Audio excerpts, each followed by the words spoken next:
Hello, I'm Isaac Hayes III, founder and CEO of Fanbase. Listen to what I'm about to tell you. The window to invest in Fanbase is closing. We've raised over $10.6 million of our $17 million goal. That means there's room for less than 6,370 people to invest in Fanbase for the average amount. The minimum to invest in Fanbase right now is $399. That makes you an owner in Fanbase today. Go to startengine.com/fanbase to invest. Why? Because current social apps have taken advantage of users for far too long, with content suppression, shadow banning, harmful racist content, and no real tools for monetization and equity. Fanbase has over 1.4 million users and counting, allowing anyone to reach all their following and monetize their content from day one. Social media is the new TV, and whoever owns the apps that distribute that content have the opportunity to own potential billion-dollar companies. While big platforms with uncertain futures are failing to serve their users, Fanbase is stepping up to fill the gap. Don't wait until it's too late.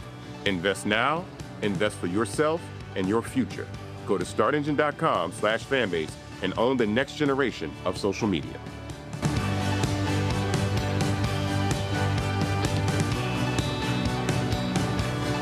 Black Star Network is here. Hold no punches. I'm real revolutionary right now. Support this man, Black Media. He makes sure that our stories are told. Thank you for being the voice of Black America, Roland. Stay black. I love y'all. All momentum we have now, we have to keep this going. The video looks phenomenal. See, there's a difference between Black Star Network and Black-owned media and something like CNN. You can't be Black-owned media and be scared. It's time to be smart. Bring your eyeballs home. You dig?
Today is Wednesday, June 25th, 2025. Coming up on Roland Martin Unfiltered, streaming live on the Black Star Network, the People's Union USA launching a week-long boycott of McDonald's. And some black franchisees, former black franchisees, say that boycott should happen. We'll talk with them right here on the show.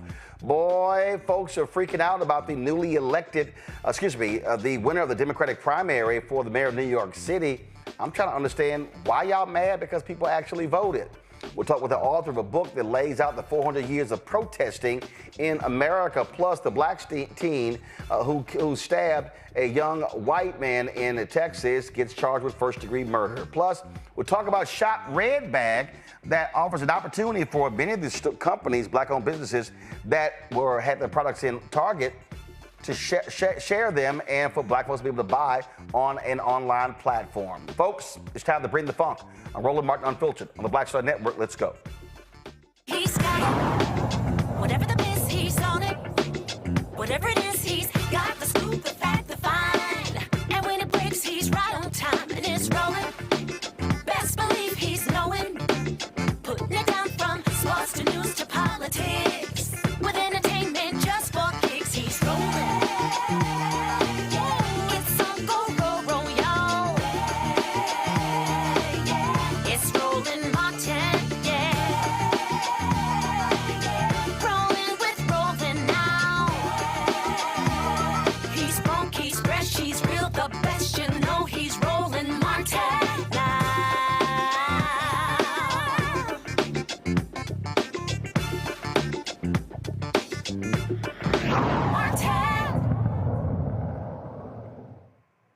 All right, folks, a national boycott of McDonald's is underway, led by the People's Union USA. They're accusing the fast food giant of backing away from its promises to the black community. Earlier this year, McDonald's quietly scaled back key diversity initiatives, dropping its aspirational representation goals and removing a DEI pledge for suppliers. The company claims it's just shifting to a more integrated approach to inclusion tied to business performance. But folks say, and the community say, they see it differently. Now, in addition to that, more than 40 former black McDonald's franchisee owners are already suing the company. They allege systemic discrimination, and they've now joined the boycott. The former franchise owners are calling on the company to keep its promises, renew its commitment, and do right by the black operators who say they were denied a fair chance at success. McDonald's insists its commitment to inclusion is unwavering and says the boycott's claims are misleading. The boycott runs through June 30th. Joining us now is Quinn Rollins, attorney for the plaintiffs, and Kenneth Manning, a former McDonald's franchisee. Glad to have both of you here. First and foremost, Quinn, how many different franchisees are you representing in this lawsuit? It's approximately 47 rolling from all around the country, from Florida to Georgia, Illinois. It spans the gamut across the United States because they have a shared experience. And what is it that they are alleging? Yes, so we have multiple claims. The big claims are racial discrimination in contracting with McDonald's and racial discrimination in the leases they received. But ultimately, they are alleging that they were given stores that were less profitable in neighborhoods that they didn't necessarily prioritize, and they had unreasonable expectations about what these franchisees were able to do, had unreasonable expectations of timeliness. And some of that is because we argue and allege is because they were intentionally discrimination against franchisees because they were black, like Kenneth Manning.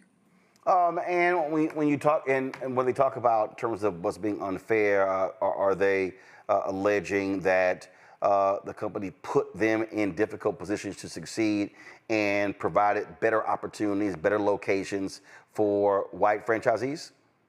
Absolutely, absolutely. And the beauty of the court allowing, ultimately we believe they allowed this litigation to proceed.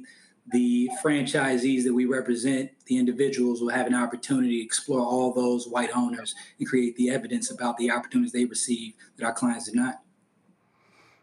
Kenneth, where was your store or stores?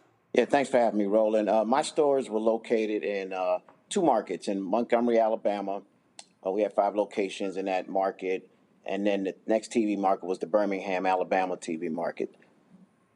So you had a total of how many franchises? I had 15. I did 15 stores in one night, Roland. I sold 3 of my restaurants to my brother, or at least 2 of the 3 to my brother. We were both in North Carolina at the time. And late 2009, early 2010, I did a deal for 15 restaurants in one night in both of those markets. Now, one second. When you say 15 restaurants in one night, what does that mean? Yes, so I sold 3 restaurants on December 8th, 2009, and bought 15 restaurants on December 8th, 2009, in one night. That's correct. Okay. And then what happened next? Well, I picked up an additional restaurant. McDonald's called and asked me to help them out to avoid litigation from a white owner, actually, who was going to sue them in about 2 weeks. And McDonald's asked me to pick up this Centerville location in Centerville, Alabama, which I did sometime in 2011. And I did that. And so that became the 16th restaurant that I owned in that market. Okay. So you own 16. Then what happened? Well, I can tell you there was a deal that was offered to me when I took over the 15 restaurants. They would ask me to move up a rebuild of my West South location 4 years earlier than it should have happened, or that we agreed to happen in the contract, in the purchase and sale agreement, with the intent for me to receive another restaurant, the Hope Hall location, which is about 1.5 miles down the road. After picking up the 16th restaurant, I get another call from the QSC VP, the Vice President of Operations, and stated that he was not going to award me that store and that he was going to award it to a white operator some 40 miles away. Of course, I pushed back and said, that's not the deal that we had. And he basically said, well, you're unexpandable. The team says you're unexpandable. The field service team says you're unexpandable. I immediately responded, I'm not unexpandable. And my last operator review suggested that I was unexpandable, said that I was unexpandable. He held to that and said that there were 2 standards. One, that if you buy a restaurant from the field, you can do that being unexpandable. But if McDonald's offers you the restaurant, you need it to be expandable. I said, well, McDonald's offers... Hold up. For the people who don't, what does expandable and unexpandable mean? It means you have an opportunity to grow your organization, right? But I'm confused. You did that. You went from... Oh, that's correct. You went from 1 to 5 to 16. So what did they lay out to you what the definition of unexpandable means? Well, they didn't. They told me that the field service teams suggested that I was not eligible to grow any longer, which shocked me. Quite honestly, I was offended, particularly since I said to the vice president that you called and asked me to purchase a 16th restaurant, and at that time I was unexpandable. And nowhere had I been notified that I wasn't unexpandable until they awarded this store, and that's the way it's going to be. So I can tell you what happened next, Roland. I saw the global chief of franchising at a meeting in Houston, and he said to me that I heard you making trouble down there in Atlanta. I said, well, what do you mean? He says that you are angry about not getting that store. I said, no, that's not what happened. The vice president has a right to award the store to who he wants to, even if he changes his mind, right? What I was concerned about was that the standard had changed and that he tried to convince me that there were 2 standards in play here. Now, I can tell you, Roland, I was the what they call the real team chair for the East Division, which was the committee that was an expert on the franchise agreement. Our role was to teach the operators in the division about the franchise agreement. So I was the last person to say that something in that franchise agreement or the rules, that I was not going to be one that didn't understand that. And so when I challenged them, they sent out 2 field service managers to do inspections late on a Friday night at my restaurants, which I told the franchising officer that I thought that was unfair and that sucked, basically. And from there, it just went on downhill. Quinn, when we talk about your other plaintiffs, and I've heard and I've talked to different franchisees, former franchisees over the years. Some complained about that people, first of all, don't understand the process, that most McDonald's are owned by individual owners. They're called franchisees. McDonald's owns the land, but McDonald's also has requirements. And some franchisees have said that they've been asked to do upkeep, to rebuild stores, things along those lines, and that's money that's coming out of their pocket. And so, beside what Kenneth has laid out, what are some of the other allegations that these former franchisees are making? Sure. So the beauty of this lawsuit is there are individuals who come from different walks of life around the country, but they have shared experiences. One of our clients, he's been very outspoken. His name is Van Jakes. He's a former football player based out of Atlanta. And him and several other of our clients share stories similar to Ken. It's once they started expressing frustration with the unequal treatment, there was retaliation. And that's actually one of our claims, is that in many ways, some of our clients were forced out of the McDonald's system because they were getting out of line, asking questions, critiquing McDonald's actions in contrast with the franchise agreements. And McDonald's was asking them to play by a different set of rules. And that was especially concerning because for many of our clients, they were leaders in their respective regions. And like Ken, they knew the rules verbatim. Some of them helped craft the rules. And it is disparaging when they're asked to do things that other white owners specifically were not asked to do in their respective regions and around the country. Let me piggyback on that for a second, Roland, if you don't mind. Go ahead. When I went to sell my 3 stores to my brother, before I could even get it out, when they called and asked me who was I selling my 3 restaurants, there were 3 very good restaurants in North Carolina. Jeff Wilfong, QSCVP in Raleigh, said that he was not going to approve the deal. Not even had I sent the contract up or put in front of him any terms of the deal. When I put in front of him the terms of the deal, they denied the deal and gave a reason that was not a business reason. They went so far as to, after 3 months of going back and forth, conference calls, meetings, they decided to only allow my brother to buy 2 of the 3 restaurants. And went so far as to, and I can tell you, Marty Ranf went so far to take money from the company and give it to the operator who was going to buy the other store that they would not allow my brother to buy because the other operator did not want to pay me full value. So they put $170,000 into the deal, coded it something different, just so I could not sell my 3 stores to my brother. And then afterwards, I get a letter months later stating from Chief Legal Counsel of Franchising, John Richardson, stating that I could not buy the restaurants back from my brother when white operators routinely buy their restaurants back and forth from family members. There was no such rule. For a period of 10 years, there was no such rule. Quinn, there was a period for almost 3 years where McDonald's had a black CEO over the company worldwide. That was Don Thompson. That was 2012, 2015. Please go to my iPad, guys. Come on. And this is Don Thompson here. And the board felt the stock price had not recovered, and so then he was replaced by Steve Easterbrook. Quinn, do your franchisees allege that the atmosphere at McDonald's completely changed post Don Thompson? I know there are others have said that there were a significant number of African Americans who were in senior level positions when he was the CEO, and ever since then, that has changed dramatically. Sure. I think that the respective clients have different views about their experiences with Don Thompson's leadership, but everybody shares a collective view that McDonald's is an institution, and it's only so much one individual can do. But certainly during the time of Don Thompson, franchisees continued to struggle. Not to say that he didn't put forth significant effort to try to improve that situation.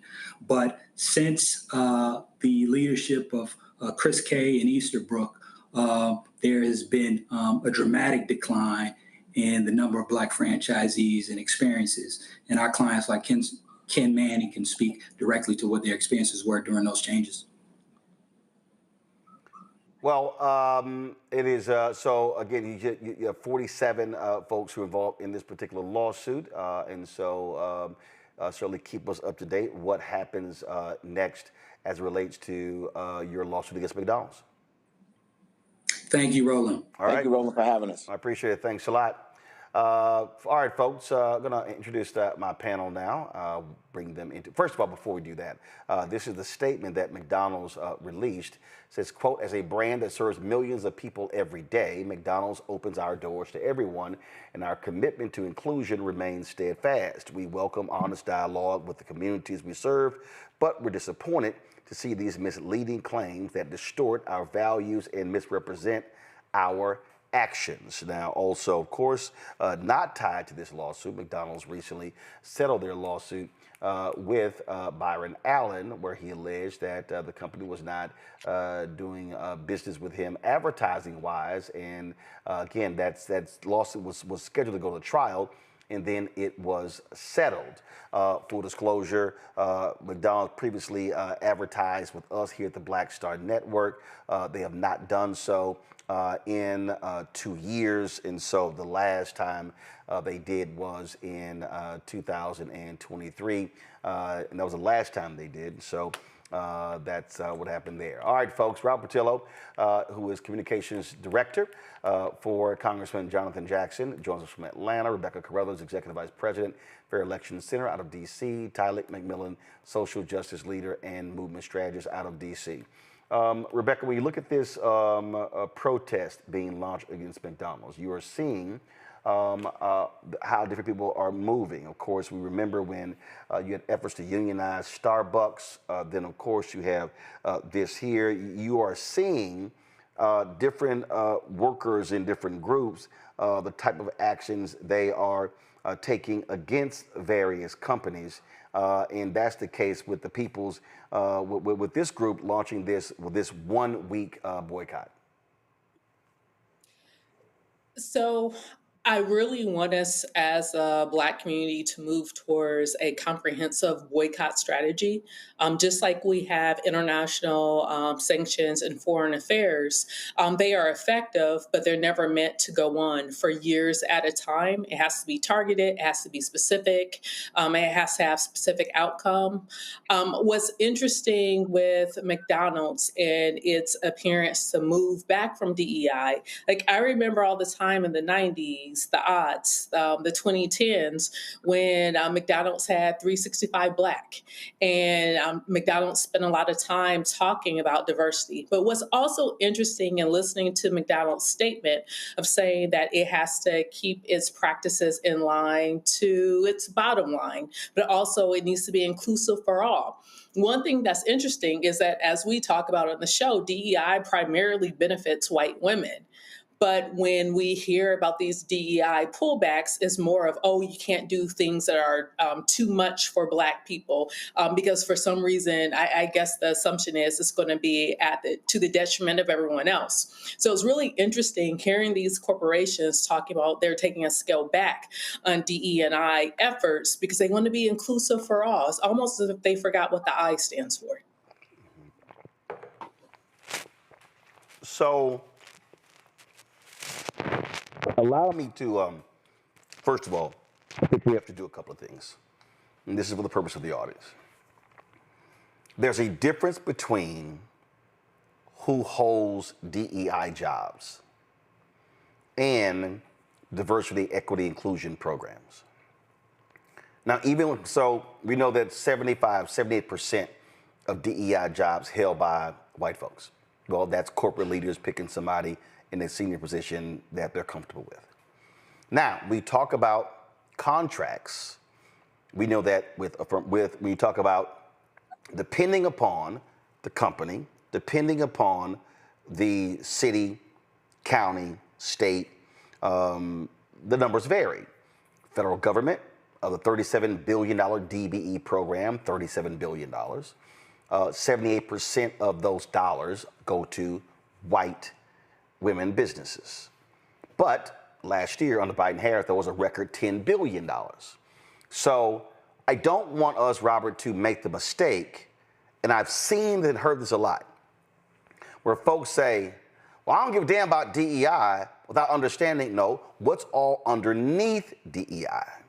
Do you have business diversity, supplier diversity, what senior level positions?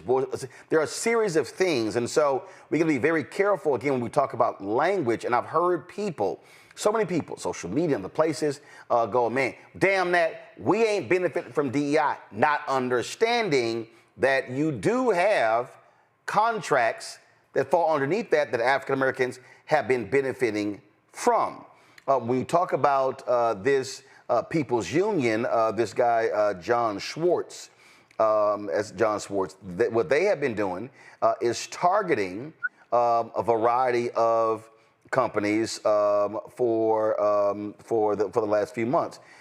This is a story here in USA Today that talks about that, and it says the organizer of the boycott goes by the one called Jai on Instagram, but his real name is John Schwartz.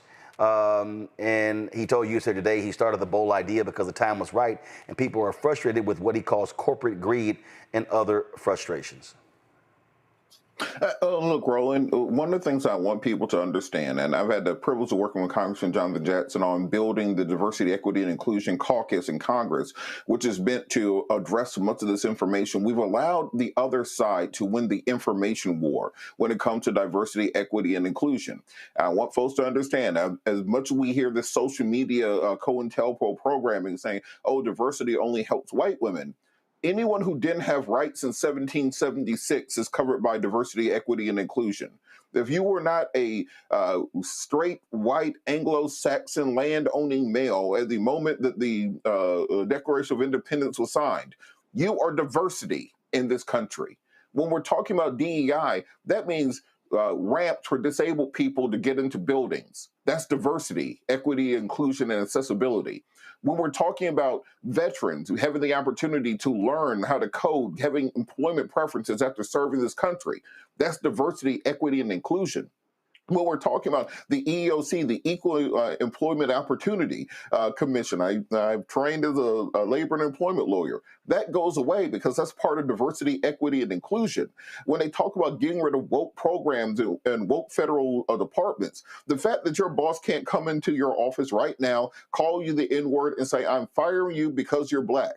That is diversity, equity, and inclusion. If you get rid of those protections, then that moves the ball backwards. That pushes us in a direction that we have not gone backwards from in over 50 years. What these people are talking about when they're talking about getting rid of DEI is systematically not chipping away at the civil rights movement as has been done before, putting a piece of dynamite in it.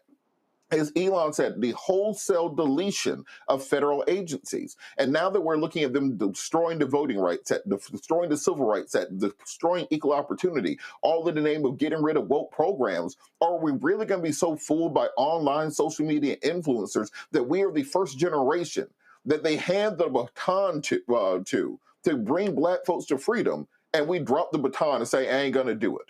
And that's where we are at currently. So I want folks to really read up and understand exactly what they mean when they say they're getting rid of diversity, equity, and inclusion programs. Because these corporations, I hope people understand at this point in time, do not care about you. They do not love you. They are here for money.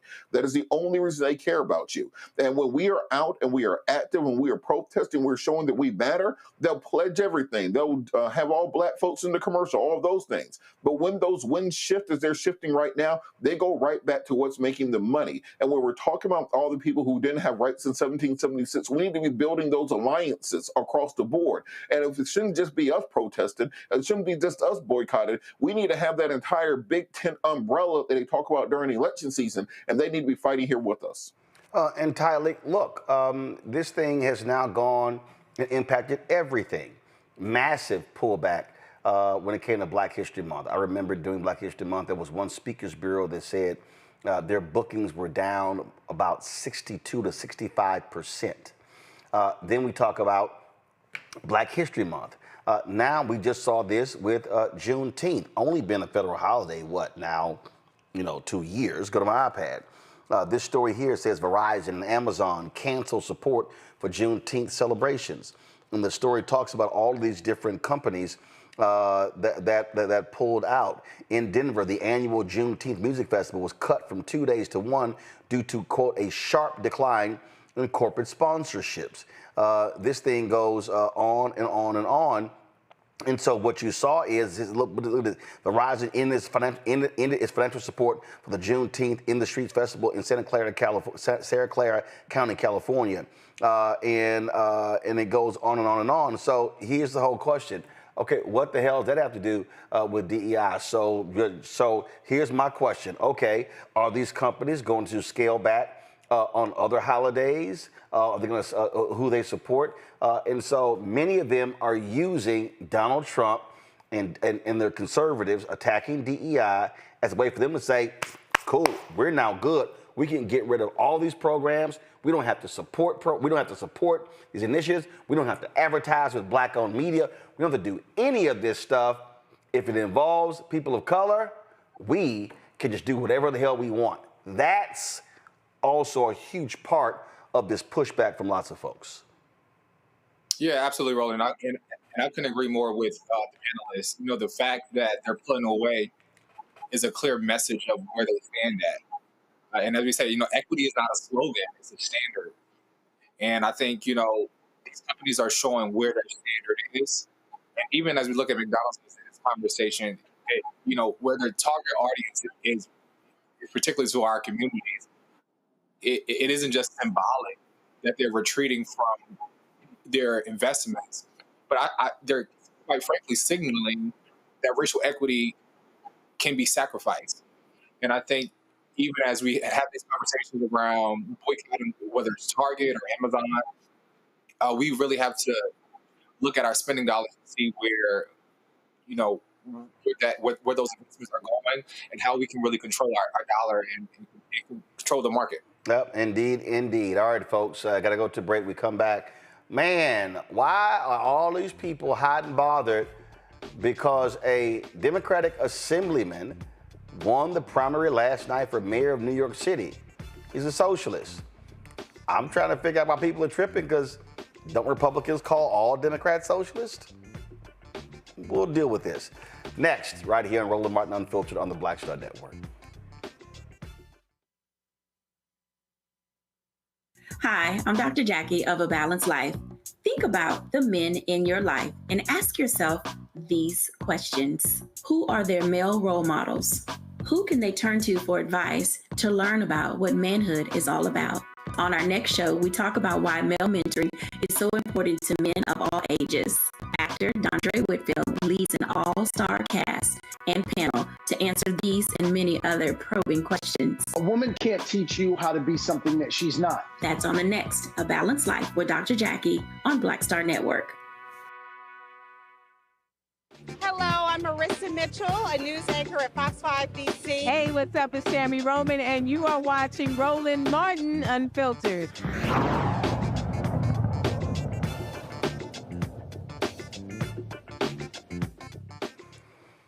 Earthquake, shocking, stunning, upset, all of these phrases have been thrown around as a result of Democratic Socialist Zohran Mamdani, who was a member of the New York State Assembly, who claimed victory last night in the Democratic mayoral primary in New York City. He faced a field of 11 candidates, including former New York State Governor Andrew Cuomo.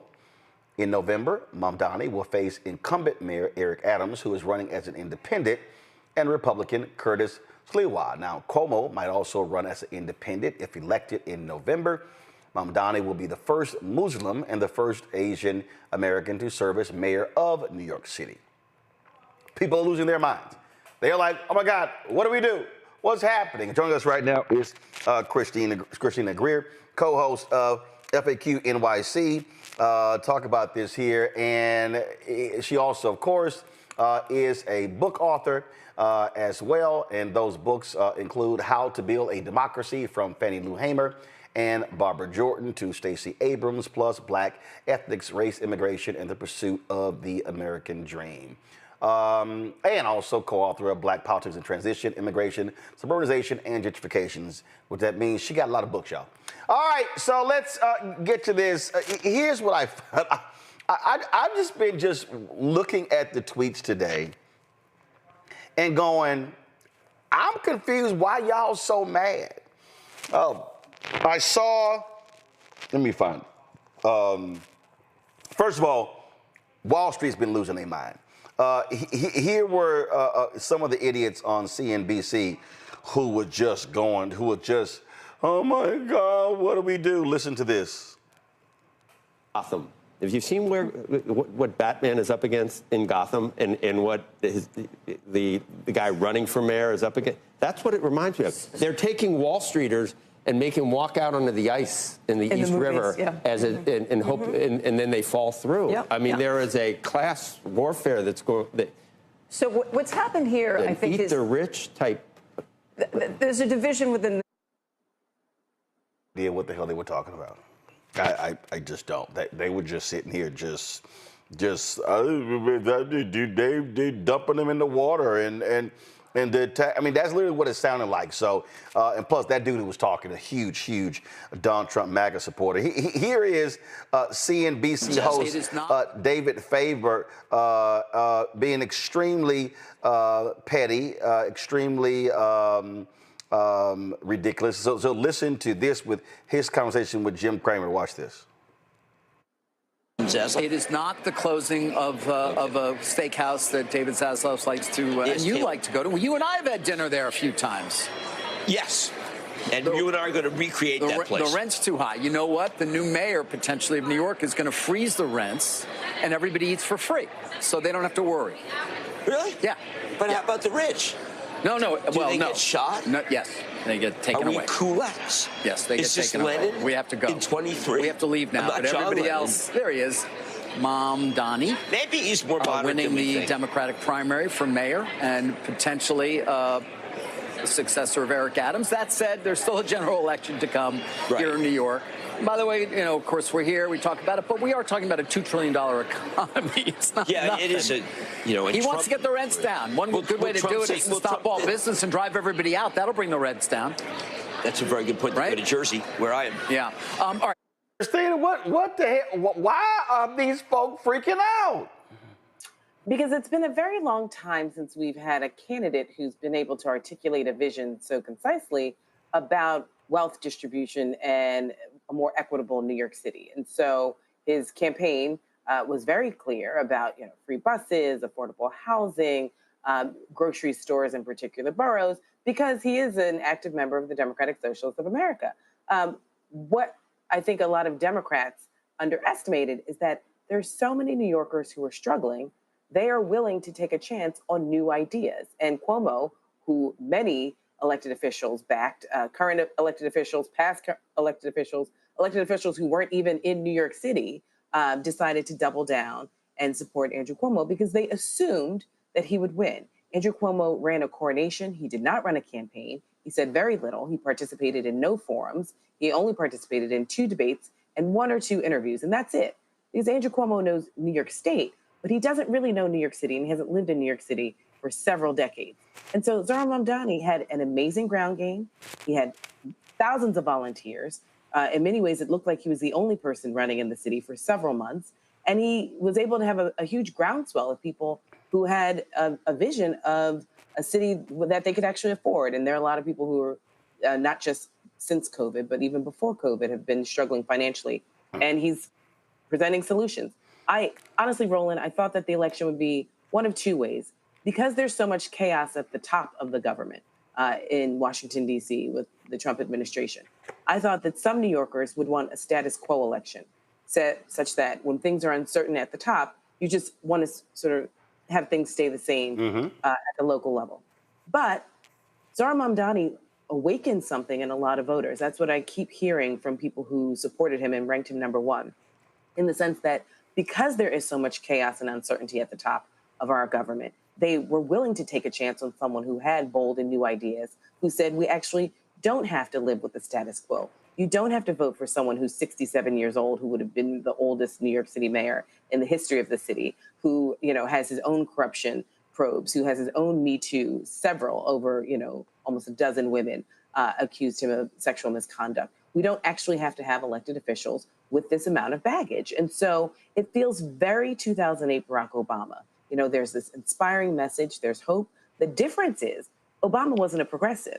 Zohran Mamdani is very clear. He is a progressive, and he believes in wealth distribution and moving things around. The city of New York, the mayor, his budget is spoken for pretty much. About 95 to 97% of the New York City budget is ironclad.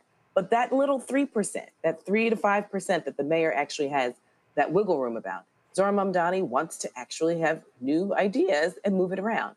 I've told him very clearly that I think that a lot of his ideas work under a Biden administration. I'm not convinced that they necessarily work under a Trump administration, but he's clearly making the case each day with thousands of New Yorkers. And by adding in Brad Lander, who's the current comptroller, and for those of you who don't live in New York City, the comptroller is the money man, the guy that sort of handles all of the trillions of dollars that pass through this city.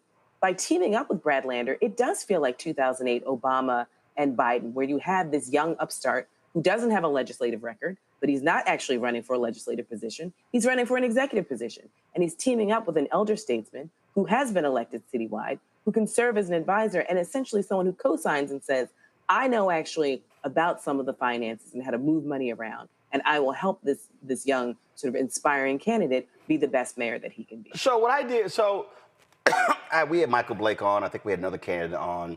And we were trying to get some other ones on. I didn't spend a lot of time on the show, on the primary, because the bottom line is when you have so many different candidates, look, it becomes chaotic. So typically, I don't spend time on primaries. I just don't, okay? Especially when you're talking about cities, congressional races, state races, things along those lines. But I was following this. And so here's the thing to me, guys, thank you. What are we doing? Thank you. Stick with the two-shot. Here's what I didn't understand. And I'm following this here. He ran a campaign. What he did was he focused like a laser on his message. I saw a lot of the ads, and I was like, damn, that's a damn good ad. Good ad. What you just laid out, he really went after young voters. It is a fact that young voters, millennials and Gen Z, are being impacted financially a lot different than baby boomers and Gen X. There's been lots of frustration. And what he did was he talked to people who had checked out of the process. So what he actually did is what many of us have been saying to Democrats: you need to appeal to people who no longer believe in a system. And here is someone who they said, man, I like what he's saying. I like how he's saying. He was extremely locked in on TikTok, on Instagram. He was running a real campaign. So I'm just trying to figure out why all these people are freaking out. Maybe it's because the conventional wisdom is always, oh no, Cuomo, well-known, lots of money. Bloomberg dumped millions into his campaign. Guess what? He's going to cakewalk, as opposed to, no, he got out-campaigned. Yeah. I mean, Roland, you're so right. I mean, we know that Bloomberg dropped $8.3 million on the books. There's always money off the books, too. DoorDash, Bill Ackman, Bill Ackman, the architect behind getting rid of Claudine Gay at Harvard, who's also the best friend of Whitney Tilson, who's also a candidate for mayor. Zohran Mamdani ran a campaign. He was one of the few candidates that you even knew was running for mayor. And I think youth in this instance does help. His use of Instagram and TikTok and social media and inspiring young people definitely helped. His stance on the Middle East was not with the pack and the herd.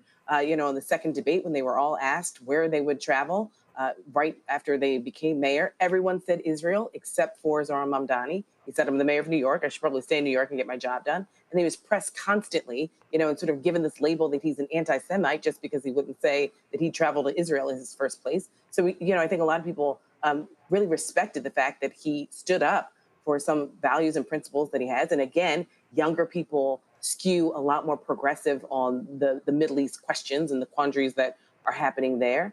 And then, I think, Roland, when you have someone like Andrew Cuomo who just runs a coronation and it's, I have the money and I have the big guys and I'll win, without a real message, without connecting to voters. And sadly, Black voters oftentimes can be cheap dates, especially those who are older. Andrew Cuomo promised nothing. He did very well with the Black community because many people love and respect his dad, because he's a known quantity, because there was an assumption that he would win. You see a lot of Black electeds in New York City lining up behind him. But moving forward, I'm always curious as to how four groups will behave. And that's the business community, the real estate community, the labor unions, and the Hasidic community. And depending on how those four groups break, that will give us a clearer indication as to whether or not Zohran Mamdani has a fighting chance on November 4th, or if we will see the business and real estate community circle back around the block and go with Eric Adams, because they invested a lot of money in Eric Adams. But here's the deal, though. When you're running, you put together coalitions. So this is the New York Times right here. They broke down, first of all, folks, we don't have 100% precincts reporting because you got to remember they're still accounting because of ranked and all that sort of stuff like that. July 1st, we'll have a proper account. But here's what's amazing. You listen to all those hacks on CNBC. Oh my God, they're going to be leaving New York City. The neighborhoods with higher incomes, he won. He demolished Cuomo in those neighborhoods. So the folk with money in New York City clearly wasn't scared of the socialists. Middle income residents, 47% was, again, now granted, 49% of the precincts reporting there, 24% with higher income residents, but it was a higher percentage gap between Cuomo and Mamdani on higher income residents. Lower income residents, Cuomo won by 11 points. College graduates, Mamdani beats them by 17 points. White residents, he wins +5. Hispanic residents, he wins +7. Black residents, Cuomo +17. Asian residents, he is +16. More renters, that was a huge issue. He was +14. That is what is called a winning coalition. And again, that's how you win. You don't. What Cuomo tried to do is appeal to Jewish voters, appeal to anti-Muslim voters. He tried to do a foot dance with Trump, not as bad as Eric Adams when it comes to the whole immigration issue. Whereas this guy, if you just look at how it was constructed, it was, and also Bernie Sanders, this is called identity politics, how you target different groups politically. But this is called how you construct a winning campaign. Like, I'm just sitting here watching these people going, what is wrong with y'all? Right. Study what actually happened. But Roland, I mean, this is a classic case of, Andrew Cuomo hasn't lived in New York City since he was 19 years old. So he doesn't really know the city. And so he came in relatively late very late actually to the campaign, and just thought that money would be the thing. And what he didn't realize is A, the city has changed. B, there are a lot of, wealthy New Yorkers. They're not super, super rich. They're not, mega millionaires, but they recognize that making sure that people have a place to live, a place to work, it's that old sort of adage. Also because you need workers. Well, also, Roland, you need workers.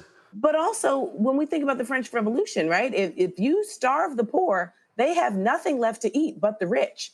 And so I think a lot of people recognize that you can't sort of starve sort of certain classes in this city. Right. Because many of them will not be able to leave. And so what happens, right? I mean, many New Yorkers still remember the late 70s and early 80s before David Dinkins was elected, when crime was rampant and you saw, thousands of murders a year. I also think, for me, and this was part of the reason, besides the Me Too stuff, besides the corruption, besides the antiquated messaging of which there was very little, but for me with Andrew Cuomo, the reason why I was against his candidacy is because, Roland, I was convinced that if Andrew Cuomo got into office, and there's still a possibility because he's still on an independent line, that he and Donald Trump have known each other for almost 5 decades now.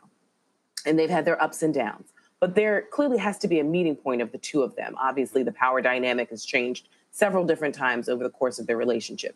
And my biggest fear was that the bargaining chip that Andrew Cuomo would use to get into the good graces of Donald Trump would be Tish James, our Attorney General. because of their mutual hatred for this Black woman who has done her job and actually gone after both of these corrupt men. And so that was my biggest concern with having an Andrew Cuomo as the executive in New York City. I know you got a hard out. I want my panelists to be able to get that question for you. There's some other stuff that I want to talk about. I want to tie in the sister who lost in Buffalo a couple of years ago, but let me go to the panelists first. Tylik, I'll start with you. Your question for Christina. Yeah, absolutely. And I think, it's amazing of the race. I think, as you all mentioned, he proved what out-organized institutional politics can give you. And if you give him a chance, and progressive politics doesn't have to be something to shy away from, but it's actually something where we demand affordability and democracy that works for us all. What do you think is the ground game going into November's election day against so many odds that stacked against him, and all the messaging from the New York Times to mega millionaires in their messaging against Mamdani? Well, if he keeps up the pace of the hard work that he's done, I think, he's got a fighting chance. But we have to remember that New York gets this reputation of being a lot more progressive than it actually is. Right. We have many different shades of color, blue and purple and red in this city, right? We always just say like, oh, Staten Island's the red part. It's like, no. We know that there are red parts and purple parts of Manhattan, of Brooklyn, definitely the Bronx, and definitely Queens. And so this vision will be stamped as, this socialist vision, which obviously for Latino communities, right, that's been a boogeyman word that has sort of ushered them away from progressive politics. We know that not all Black people and not many Black people are hardcore progressives. Even if some of the policies will most likely benefit us, we are strategic voters, and we have to go to the polls thinking of everybody else, especially how the vast majority of white voters will behave. So oftentimes we might vote for our second or third choice candidate because we'd rather get something than nothing. And so it will be incumbent upon Zohran to present this message to various groups of participatory New Yorkers, and Black New Yorkers overperform at the ballot box. But the electorate November 4th looks very differently than the electorate we saw last night. And so it'll be a larger group, even though our participation rates are pretty abysmal, but it'll be a much more moderate to conservative group that's turning out. And so how he pivots, not necessarily moves, but how he pivots some of the messaging so that people aren't afraid of some of the distributional politics that he's proposing will sort of be the case. And so we also have to remember, again, those four groups that I mentioned: real estate, business, labor, and Hasidic Jewish. Yep. Well, plus there's going to be a vicious media assault daily against him between now and November 4th. Rebecca. Thank you for being on the show tonight. So I've been looking at the latest numbers, and it looks like Cuomo almost got the plus 20 over index on Black voters. Mamdani is almost down 20 with Black voters. Eric Adams is going to be running as independent. There's rumors that Cuomo's going to run as independent. I also heard both Don Lemon and Clay Cane earlier today were talking about how Mamdani did not do significant outreach with Black media. Can you talk more or share more why or what Mamdani's efforts towards Black communities in New York has looked like? Yeah, so I think moving forward, I think we'll probably see much more outreach. But keep in mind, in a primary, you got a limited time and you have to figure out who are going to be your number ones in the ranked choice voting system. And Black people were very clearly with Andrew Cuomo. So that doesn't mean that he's not going to reach out to Black people, but strategically, it didn't make sense for his campaign to try and convert people that were very clear already with a candidate. Now, how he moves forward in the summer will say a lot. I've had issues with the DSA in the past, the Democratic Socialist of America. I've been very clear on my podcast. I don't like the way they talk to Black people. I don't like the way they talk at Black people. And so I've been very clear that at a certain point in time, he's either going to have to pivot away from them or explain to them that you can't go into Black communities and finger wag and tell Black people how they should be voting when we have to be strategic to make sure that our rights are protected. Because don't forget, we're the ones who were on the front lines making sure that everyone has these rights that we so frequently enjoy. So I'm curious to see how he will move forward. I mean, he was on Miro. I know he was on, Breakfast Club. I know that he's not afraid to talk to Black people. That's been very clear. He also walked the length of Manhattan and talked to all different types of New Yorkers. I am curious to see who will be in his volunteer corps. But part of those numbers that you're seeing is because Andrew Cuomo essentially presented it where it's like, I have Black people on lock. So when you have a very limited of time to get across the finish line, that's not the time to convert Black people. From June 25th to November 5th or November 4th is the time to convert Black people. But in a primary, when you already know who your universe of voters will be, that wasn't strategically, it made sense. If I were his campaign director, I would probably advise the same thing. Plus, you looking at, you had Cuomo, you had Adrian Adams, the council president. You had Zohran Mamdani, you had Michael Blake, Right, you had Adrian Adams, and you had Cuomo, who's getting all the endorsements from everyone from Al Sharpton to James Clyburn. Yep. There you And go. nothing of the local elected members of Black elected members of Congress and the State House. Robert. I think what's playing out in New York is very much what's playing out in the party writ large nationwide. Kind of this battle between, are we supposed to pick the safe kind of establishment pick or really push forward a strong progressive agenda?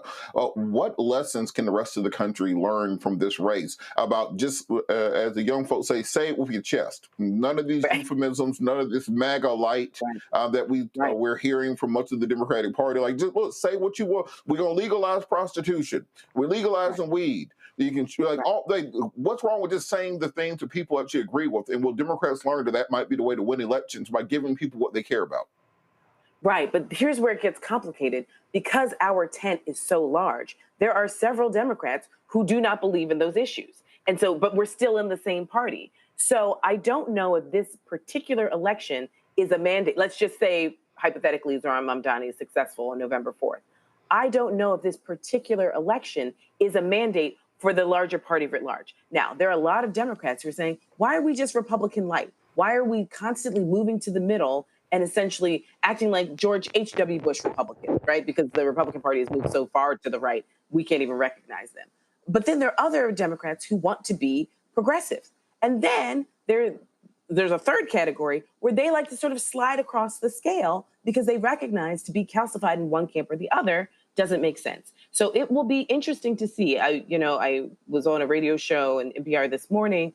Zohran Mamdani was on right before I was, where he said, Michael Bloomberg had some good ideas, which I had a lot of smoke for Michael Bloomberg, the 12 years he was in office, but he actually did have some good ideas. He protected our watershed. We have some of the best water in the city of New York, which keeps us and millions of other people safe. So, the list goes on, but there's some progressives who don't want to hear that at all. And then there are other folks who would say, well, obviously, if you're progressive, you have to be open to working with people who aren't so calcified and rigidly just like you in your ideology and your politics. And that's, I think, the real hard question for Democrats, because we are so diverse under the big tent of the Democratic Party label. I'm going to go real quick because she has to go. Go. Sorry, just real quick follow-up. What do you say to young voters when they see the MAGA side of the aisle and they ain't compromising at all? They're not finding middle ground. They're not playing 3D chess. They're just saying what they want to do in it. And we were telling our young people, like, well, we're going to say what we believe in, but just got to paint it up and lie a little bit so people believe you. Like, how can we motivate a generation to get behind us when the other side is coming direct and we're kind of doing the Barry Sanders side to side? But keep in mind, the MAGA people, they're a small percentage of the Republican Party. It's just they've muted the rest of the party. There are a lot of Republicans who do not believe in the MAGA agenda. They just don't have the backbone to say anything. I think the difference with Democrats is that we actually have very differing ideas at times. My job as a professor is to actually get people inspired to be in politics. And what is really harmful is when you see millionaires and billionaires actually putting in a lot of money in these super PACs to make sure they just try and snuff out an energetic campaign and an energetic candidate before they could even get any traction. And so that's part of the bigger issue where we have a big money problem, just like Republicans, but Democrats have a big money problem where if you're not part of the establishment, we just want to sort of put in a lot of money to make you go away. And that is not helpful for the future of the party. Well, also, I just want to remind people, and I keep saying this, and it drives me crazy, Christina, and let me get this in before you do go, and that is, and for all the people, y'all, I've been trying. Y'all been telling me not to cuss. I've been trying not to cuss. So I'm gonna give y'all a 5-second trigger warning right now. So turn your audio down. So this is for all the people who are saying, oh my God, Dems nationally are in danger because of what happened in New York City. I want to be as clear and concise as I can. Shut the fuck up. Y'all are idiots. A city election in New York City does not dictate everybody around the country. Because politics, and this also goes with what Robert just asked Christina, you run also based upon who the voters are. If you are running in a conservative city, you're the black guy who just won in Omaha, who beat the incumbent Republican, he can't run in Omaha, Nebraska like Mamdani can, or like the person in Charlotte or the person in Houston can run. Congresswoman Maxine Waters can run a certain campaign that Sanford Bishop in Georgia can't run. And so it drives me crazy with these national asshole journalists do these, oh my God, the Dems nationally are in trouble. Mamdani is going to represent the entire party. Eric Adams didn't represent the entire damn party. And so it's just dumb to just think that one election, that's somehow going to dictate the rest of the nation because he won the primary. And real quick, because I want you to address, and people understand this here, remember India Walton, the black woman in Buffalo who beat the incumbent mayor in the primary, socialist, and what did Mayor Brown do? Ran as a write-in or independent. A write-in. They put all the money behind him. He beat her in the general, and so, folk, pump your brakes. She won the primary, didn't win the general. Mamdani has won the primary. Don't mean he's going to win the general. It's a lot that's going on, but Christina, it is grating on me. This, right. Well, we have a long road. Dictating the whole nation. Right. We have a long road to November. I think I keep telling people, first of all, we need to see what the numbers look like on July 1st when we have show and tell, to see where Cuomo was, to see what communities supported and did not support him. But there will be a very long campaign, an arduous campaign going into November 4th. And all politics is local, especially New York, because we have, so many people and so much diversity. I mean, also, Roland, I really appreciate you letting me come on to talk about this, because the number of bad takes I've heard today about New York City, because most people, just because you live in New York doesn't mean you know New York City politics. And many people know national politics, but New York City is its own beast. Many people don't know that you can run on multiple party lines, right? Andrew Cuomo ran on the Democratic line in the primary. He also has his, fight and deliver party, right? Mamdani, if he hadn't won, there was a conversation that he might run on the Working Families Party. He might still run on the Working Families Party line in addition to the Democratic Party line. So there are a lot of nuanced conversations that a lot of people don't understand, and we will hopefully have more nuanced conversations moving towards November 4th, so people aren't confused as to why the business community would rally behind Eric Adams. Why would the Hasidic community or labor unions rally behind Eric Adams or not, right? And so there it is. I've got a boogie, but I appreciate it. I got you. Christina, we'll have you back. We appreciate it. Thanks a lot. Okay, talk soon. Gonna go to a break. We're gonna come back, talk more about this and unpack this a little bit more so people can have a better understanding. Don't forget, support the work that we do. Folks, again, first of all, ain't nobody else in black-owned media having this conversation because they don't have any shows. I'm just being straight up. Okay? So they don't even exist. All right? Rebecca about to follow her chair laughing. Come on, Anthony, you miss it. Anthony, you got to be quicker than that. Come on, hit it. But it's true. It's true. Ain't nobody else they ain't doing nothing. Okay? Out of all the black cable networks, no news shows. BT got a monthly show, and that might get cut with the announcement of layoffs today. But the other digital folks, they ain't got nothing. Griot, Essen, everything, Black Enterprise, nope. Not all of them. So we are speaking to the issues that matter, giving you depth and context and nuance that they're not going to talk about. So join our Bring the Funk Fan Club. Cash App, you can utilize Stripe QR code, you see it right here. If you're listening, just simply go to blackstarnetwork.com. Also, PayPal, R. Martin Unfiltered, Venmo, RM Unfiltered, Zelle, RolandSMartin.com, Roland at RolandMartinUnfiltered.com. And of course, send your check and money order, make it payable to Roland Martin Unfiltered. P.O. Box 57196, Washington, D.C., 2003 7-0196. Back in a moment. This week on The Other Side of Change, Juneteenth. It's a day about blackness. It's a day about freedom. It's also a day about talking about justice delayed. And we are not in the business of justice being denied to us. So stick around. And we're going to talk all about the case for reparations. The push for reparations is not just an economic project, it's a moral project. So if we want to live up to the ideals of this foundation, then reparations has to be something that we pursue. Only on The Other Side of Change on the Black Star Network.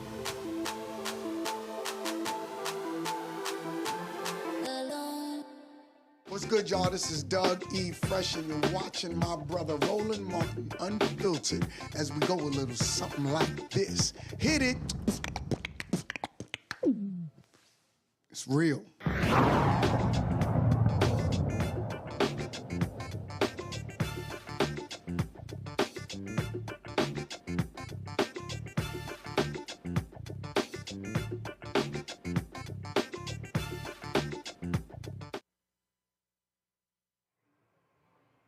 Well, incumbent New York City Mayor Eric Adams is doing all he can to appeal to white conservatives. Expect to see more of this. He was on Fox and Friends this morning as they were operating as campaign surrogates for Eric Adams. Listen to this. Mr. Mayor, it's not just defund the police. This candidate, Democratic Socialist, he wants to freeze the rent. He wants city-run grocery stores, social workers to replace the police because that's going to help. He wants $60 billion of debt fund for affordable housing. He wants free buses, no cost for childcare, baby baskets for newborn, and a $30 minimum wage. How can someone vote for this? He's a snake oil salesman. Mm-hmm. He will say and do anything to get elected. Think about this for a moment. He wants to raise 1%. He wants to raise tax on 1% of New Yorkers' high-income earners. As the mayor, you don't have the authority to do that. You know who has the authority to do that? An assemblyman, which he is. He wants to do free buses. He could have done it at assemblyman. He doesn't understand the power of government and how you must making sure you improve your economy, raise the standard of living, and this is what we've done in the city. And I'm looking forward to being on the campaign trail and showing New Yorkers we can't go backwards. And New Yorkers never surrender or quit. I'm never going to quit for the city that I love. That is so interesting. You're in the position, so you know you don't have the authority to do that. Yet he's running on all these promises he's not going to be able to fulfill. And Here's, to me, what I find to be interesting. Lawrence B. Jones, who is absolutely not one of the brightest bulb in a dark room, okay? He goes, matter of fact, I just want to listen to this again, y'all. Listen to this. Mr. Mayor, it's not just defund the police. This candidate, Democratic Socialist, he wants to freeze the rent. He wants city-run grocery stores, social workers to replace the police because that's going to help. He wants $60 billion of debt fund for affordable housing. He wants free buses, no cost for childcare, baby baskets for newborn, and a $30 minimum wage. How can someone vote for this? How about they did? See, this is what I find to be absolutely stupid. All of these people are angry and upset because people actually voted. So let me just remind you how this works. You announce you run for office. You declare your candidacy. You launch it. You campaign. Election day, people vote. So you're mad they actually voted in the primary. Well, guess what? People then are going to have an opportunity to vote in the general election in November 4th. I can't stand these MAGA people. But guess what? They voted. Other people sat on the couch, they didn't vote. Let me explain to y'all how this worked. If you get more votes than the other person, you win. And if that person's people vote and your people don't, then you don't have a chance at winning. The crazy thing to me, Rebecca, they're mad that people voted the way they wanted to vote. I don't live in New York City. I pop in, I pop out. I got no interest in living in New York City. Too many rats, too much trash. It ain't me. Also, I like grass. I ain't trying to see all that concrete, okay? That's just me, all right? But they voted. So clearly there was something a lot of people liked about Mamdani. For anyone in the audience, if you've been to New York City lately, or even been to New York City in the last 20 years, it's expensive. And people who live in New York, there's a few things that they want. They want affordable housing. They want affordable childcare. They want affordable transportation. They want to actually be able to work and live within an hour of where they work and live instead of having hours-long commute because they can't afford to live in the city in which they work. I mean, that's the Working Families Party platform. Shout out to my friend Maurice Mitchell. Working Families Party, they had a clean slate last night, all up and down New York State. And so this really shows that Eric Adams is extremely out of touch. Maybe it's because he's really been living in New Jersey, which came out when he ran the first time, is that people want to actually afford to live in New York. When we look at certain cities like San Francisco and see that a lot of people have had to flee the city because they can no longer afford it, you know, New York is also one of those cities that's teetering there. And, you know, a lot of people who are in New York City, they don't want to be displaced because we remember, what was it, 10 years ago, 5 years ago, there was the Black guy who ran on the platform of the rent is too damn high. Yep. I think that was the party that he ran on, that he was a part of. It's expensive. There should be nowhere in the United States where people are going hungry, they can't find a place to live, they can't have affordable childcare, they can't afford to live. That should not be America. But what we're seeing right now, that has become America. So even for Eric Adams and Fox and Friends to push back on the quote unquote socialist agenda, it's because capitalism really isn't working for a lot of people in this country. It's becoming the American nightmare, not the American dream. You know, Tom Suozzi, Congressman, put this tweet out. I had to respond. I had serious concerns about Assemblyman Mamdani before yesterday, and that is one of the reasons I endorsed his opponent. Those concerns remain. And I went, and the voters voted.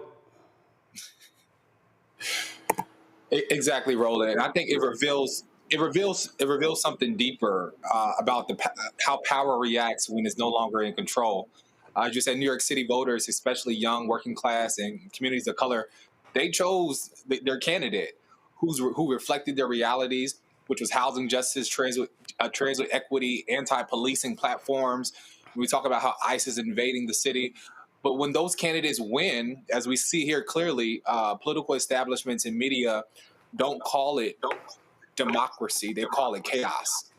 And I think what we saw here was people they voted for themselves, and that's what democracy looks like. Democracy looks like when people go out and vote their interests. And the outrage isn't about voter turnout or misinformation. It's really about finally showing up and shifting the narrative, and that's exactly what the candidate did in yesterday's election. So, Robert, Larry Summers, who was the former president of Harvard, he worked for Obama, one of his over economic advisors, whatever the hell he did. Okay, I don't know what the hell he did. So this was his tweet. I am profoundly alarmed about the future of the DNC and the country by yesterday's New York City anointment of a candidate who failed to disavow, quote, a globalized the intifada slogan and advocated Trotskyite economic policies. I fear it is evidence that our party is following the most problematic aspects of Britain's Labour Party. It didn't work there and it won't work here. Harvard and other universities' moral weakness after October 7th in condoning hateful, anti-Israeli, and even anti-Semitic rhetoric and activity opened the Overton window in ways that contributed to yesterday's outcome. I hope candidate Mamdani, who showed great ability to learn and adapt adapt during this campaign will continue to evolve in ways that provide much needed reassurance to people committed to a free from prejudice market economy as an American ideal. An important task for Mamdani now is to provide reassurance that his moral energy and formidable political skills can be productively directed for the city of New York at this difficult moment. What a bullshit ass statement. First of all, like I said, Robert, him winning a primary ain't got a damn thing to do with the DNC. It ain't got a damn thing to do with anybody else running anywhere in the country. Again, just as a reminder to the people who forgot, this sister here, socialist, India Walton, she won the primary in Buffalo. The world didn't end. They targeted her, ran against her. She lost in the general. I'm not saying that's going to happen to Mamdani. He may win in November. And if he does, that means the voters actually chose him. So Larry Summers, go kick rocks. Look, this is the empire striking back, and we see this every time there's these insurgent candidates, the establishment of both parties, actually. But we're talking about the Democrats right now. The establishment decides, well, this might be a little bit too hot water for the rest of us. So we saw this with Cori Bush. We saw this with Jamal Bowman. We saw this with Nina Turner. We see this in election after election. They always say that we want the candidate of hope and change. What they really are talking about is just the status quo that benefits our rich people the most.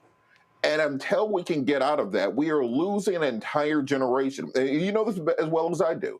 Nearly to a person, the black MAGAs that you see today, if you picture them in college, if you find a picture of them from 2007, 2008, they have Obama shirts on. You know, they were at the marches, they were at the rallies, they were the hope and change generation. And when when they did not see that hope, they did not see that change, they became disillusioned with politics. And then they started looking for somebody who was actually going to shake up the two-party system, and they settled on Trump. Do they agree with him on policy? He ain't got no damn policy. There's nothing to agree with. And Democrats have to learn you can't keep cutting off the next generation to support the status quo as it exists right now, because you're going to lose in the marketplace of ideas. I'm glad that Larry Summers mentioned the Labour Party in Europe or in Great Britain, because after 14 years of Tory rule, we saw Labour under Keir Starmer take over on a progressive message. It wasn't just Labour, it was Labour, the Lib Dems, the Greens. They all took party above the Tories because they had to splinter into Reform UK because their conservative movement had their own MAGA movement inside of it. The point being that if you look at that European corollary to American politics, it tells us we need to be bolder, we need to be stronger, that in the face of fascism, as we're seeing in France and in Italy and in Belarus around the continent, it takes strong candidates willing to stand up for real values. And that's what this election is telling us. We need people who actually have a voice and who aren't afraid of the money. Again, if you don't like them, try to beat them. That's called democracy. Going to a break. We'll be right back. Roland Martin Unfiltered right here on the Black Star Network. Next on the Black Table with me, Greg Carr. A very different take on Juneteenth with the one and only Dr. Sunyata Ahmed. We'll explore the amazing foods, remedies, and rituals that are a part of our history and the Juneteenth holiday. So it's our responsibility to return the healthier version to our folks instead of just the red liqueurs marketed to us, the red sodas and the other things. I mean, why does the Kool-Aid man have to sound like Louis Armstrong? He's like, oh yeah! Oh, yeah, right. An enlightening and tasty hour of the Black Table, only on the Black Star Network.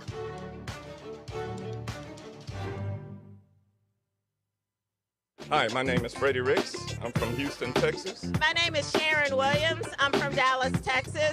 Right now, I'm rolling with Roland Martin, unfiltered, uncut, unplugged, and undamn believable.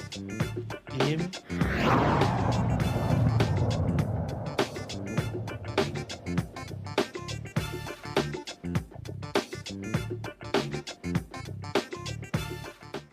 Folks, a couple weeks ago, we had the note.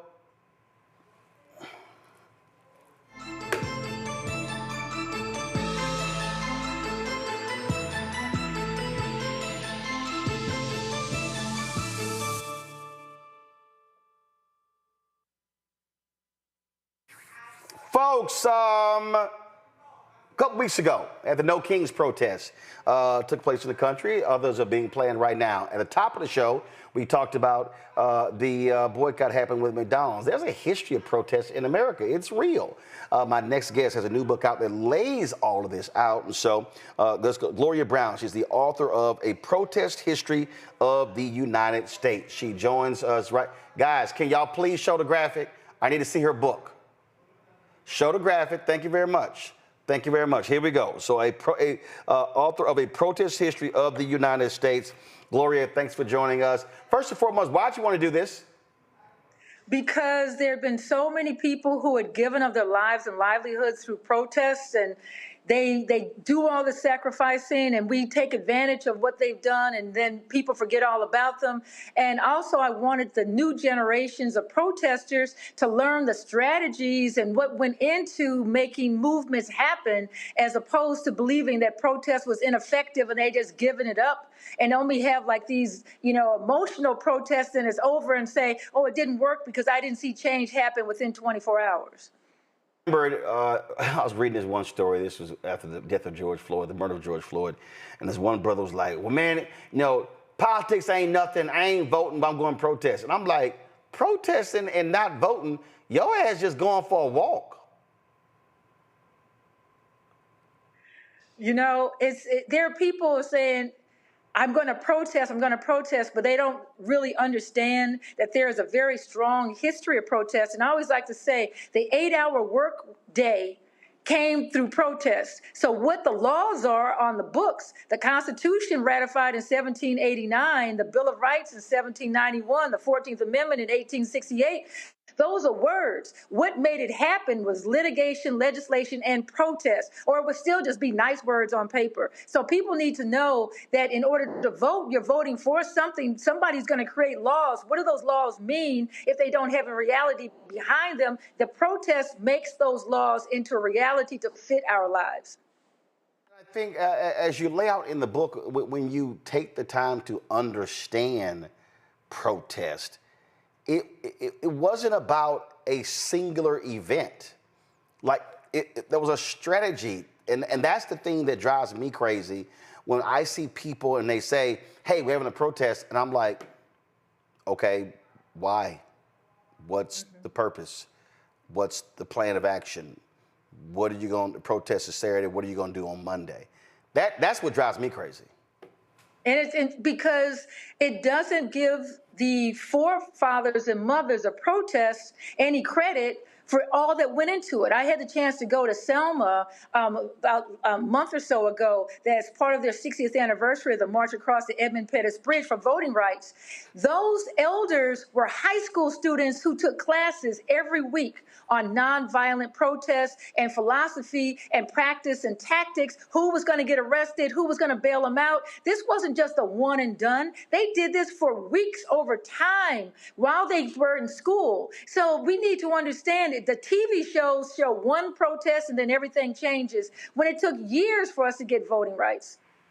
Absolutely. And so explain, folk, that there's also an art to protesting.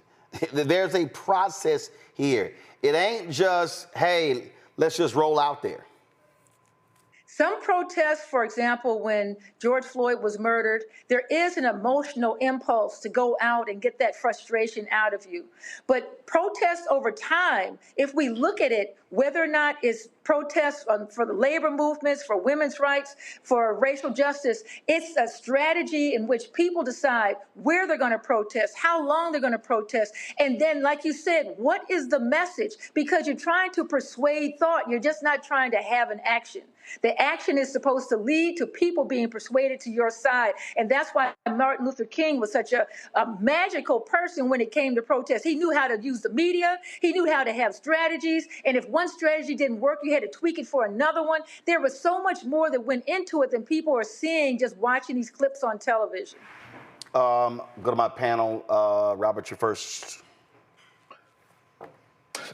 Thank you so much. Thank you so much for such an outstanding work. And as someone who's been active in the movement since I was about 17 years old, I think you're spot on when you talk about the way we educate people about the civil rights movement in particular, and in the workers' rights movement, etc. I always said this thing on my radio show that it's almost like we teach it as a fairy tale, that one day Abraham Lincoln woke up and he decided to have lunch with Martin Luther King, and then they got on the Underground Railroad and rode to Washington, D.C. to do the I Have a Dream speech. And then Barack Obama came out and they all shook hands and racism was over. That's how they teach Black history in America. Can you really talk about the need for us to educate this next generation on the levels of work that went into planning Selma, that went into planning the Montgomery bus boycott, that went into planning the first march on Washington, etc., so that they will see that this is not a quick, I'm going to send out one tweet, I'm going to change my profile picture to Black in solidarity, I'm not going to go to Target this weekend, but it has to be part of a sustained movement. And you're so right. It has to be part of a sustained movement, but there also has to be a vision for where people want to go. It's not just protesting against something, we're also moving towards something. So they're protesting against racism or protesting for voting rights. And what gets lost, I think, is that people are feeling this emotional need to protest against the regime that's in place right now in the White House. But what are we protesting for? What's the vision going forward? And whether or not it's the labor movement, protesting for the 8-hour work week, protesting for better wages, protesting for the a union at Amazon plants. So people have to protest for something as well as thinking they have to protest against. And I think the strategy in protesting for means that you have to have a message. You have to think about who's good at what. Not everybody is going to be a leader. You have to have a lot of foot soldiers. How are you going to do this? I tell people don't protest after sundown because that's when bad things happen. So that means you're planning a time for the protest. You're planning where you're going to protest, how long you're going to do it, and then having sit-ins. Why not use the sit-in? That hasn't been used in a long time. And I say, well, maybe sit in at Trader Joe's, sit in at these places in which protests are supposed to disrupt and inform and move towards something. So there were so many things that were going on. And as you said, the way they write the story today and have the movie version of it, people are wondering if they protest once, why isn't change happening overnight? Rebecca. Thank you. I'm concerned that 47 is going to incite social unrest, especially as we start to go into the heat and the height of summer. What are ways in which our community can stay safe if they choose to exercise their right to protest? I'm glad you asked that. These are all brilliant questions.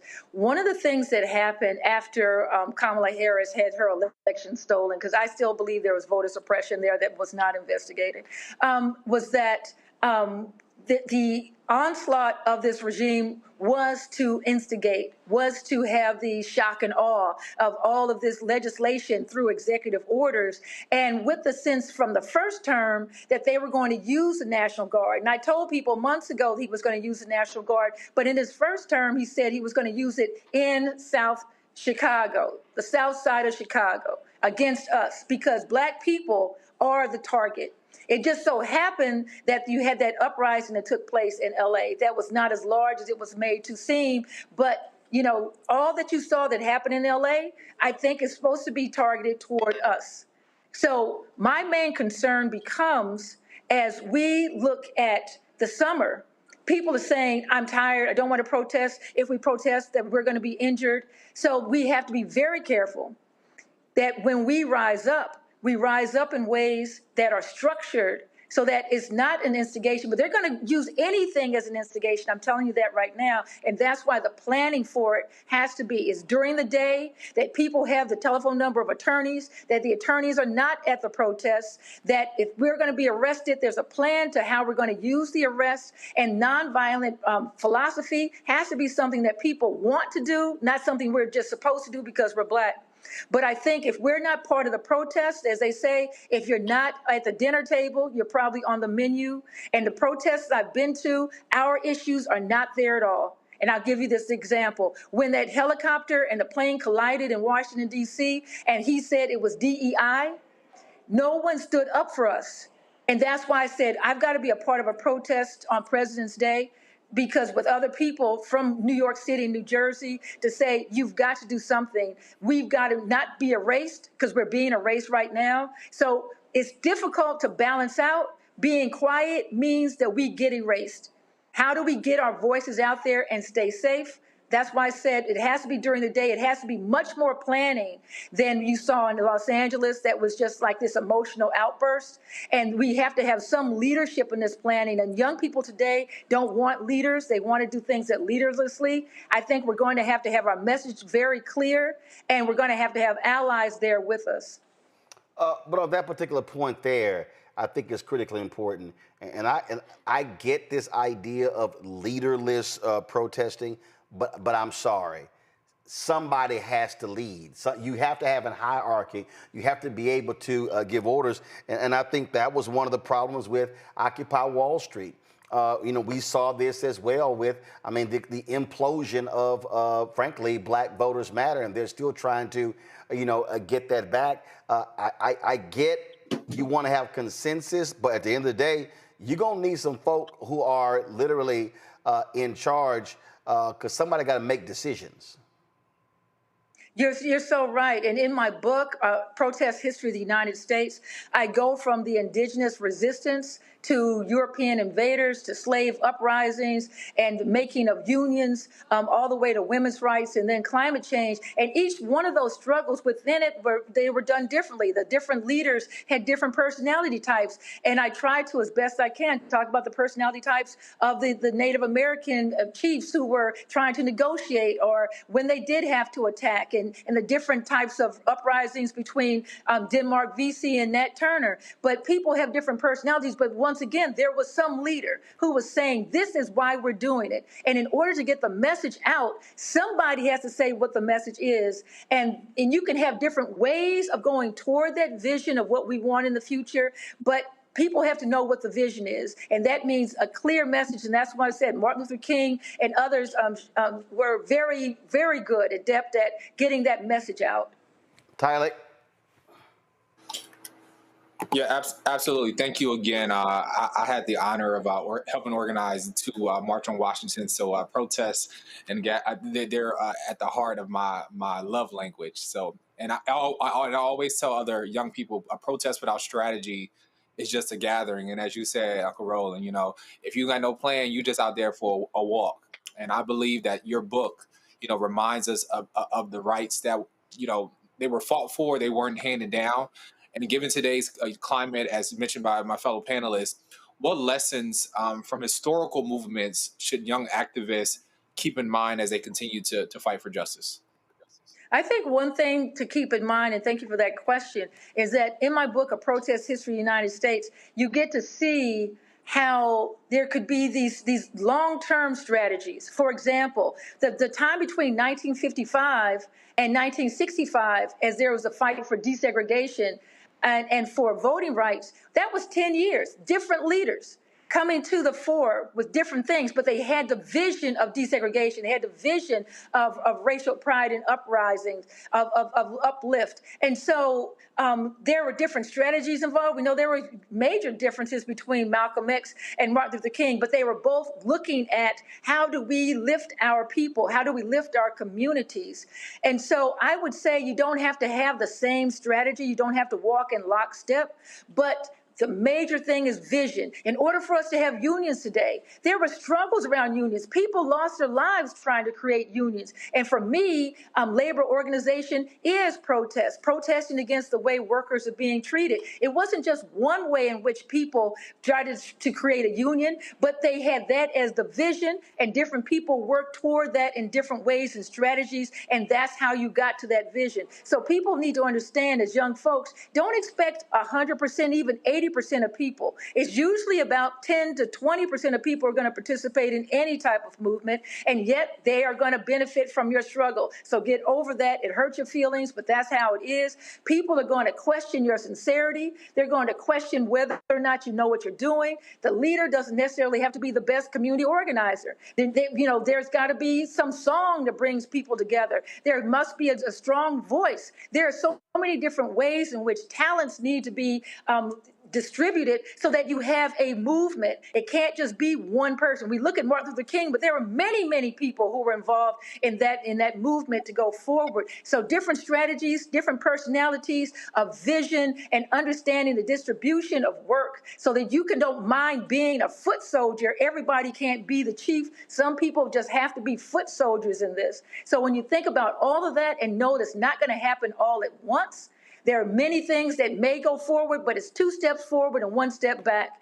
2 steps forward, and always look for the 1 step back. And so you have your plan to when things go backwards, how to then pivot and go forward again. All right, folks, the book is A Protest History of the United States. Gloria Brown is the author. Gloria, we certainly appreciate it. Thank you so very much. Good luck with the book. Thank you, sir. All right, folks, as a reminder, Monday we'll be broadcasting live 11 a.m. from the steps of the U.S. Supreme Court when Bishop William Barber of the Poor People's Campaign, Repairs of the Breach, will hold their Moral Mondays in D.C. at the Capitol. They will have moral witnesses united against an immoral budget. They'll be gathering at 9 a.m. at Lutheran Church of the Reformation, and then they're going to be marching to the Supreme Court, holding a news conference there. They, of course, you see right here, the clergy is being asked to wear full vestments of their faith tradition. And again, it begins all at 11 a.m. We're going to be live on Monday morning, so y'all stay tuned right here to the Black Star Network. All right, got to go to break. We come back. We're going to talk about a website that is a shopping place for a lot of these black companies that have products in Target that are being impacted by the boycott. We'll talk to the founder of that next. Folks, don't forget to support the work that we do. Join our Bring the Funk fan club. Your dollars make it possible for us to do the work that we do. If you want to contribute via Cash App, use the Stripe QR code. You see it right here. If you're listening, go to Roland Martin Unfiltered or the BlackStarNetwork.com. If you want to send a check or money order, make it payable to Roland Martin Unfiltered. P.O. Box 57196, Washington, D.C. 2003 7-0196. PayPal R Martin Unfiltered, Venmo RM Unfiltered, Zelle Roland at RolandSMartin.com, Roland at RolandMartinUnfiltered.com. We'll be right back. If we don't stand up for Medicaid now, in spite of my honorable military service, the Senate will kill my child. I want the people that are trying to take this away from us to put yourself in our seats. Congress people, you got free health care paid for by the people, and then you don't want the people to have the same thing you have. That is sick, and we must challenge it. This bill will deny millions of people the health care that they need. This is policy violence. And we won't be silent anymore. This week on The Other Side of Change, Juneteenth. The day about blackness, it's a day about freedom. It's also a day about talking about justice delayed, and we are not in the business of justice being denied to us. So stick around, and we're going to talk all about the case for reparations. The push for reparations is not just an economic project, it's a moral project.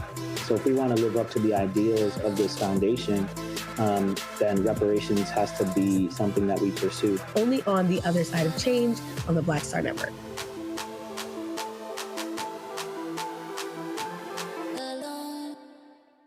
Next on the Black Table with me, Greg Carr, a very different take on Juneteenth with the one and only Dr. Sunjata Ahmed. We'll explore the amazing foods, remedies, and rituals that are a part of our history and the Juneteenth holiday. So it's our responsibility to return the healthier version to our folks instead of just the red liqueurs marketed to us, the red sodas and the other things. I mean, why does the Kool-Aid man have to sound like Louis Armstrong? He's like, oh yeah! Oh, yeah, right. An enlightening and tasty hour of the Black Table, only on the Black Star Network.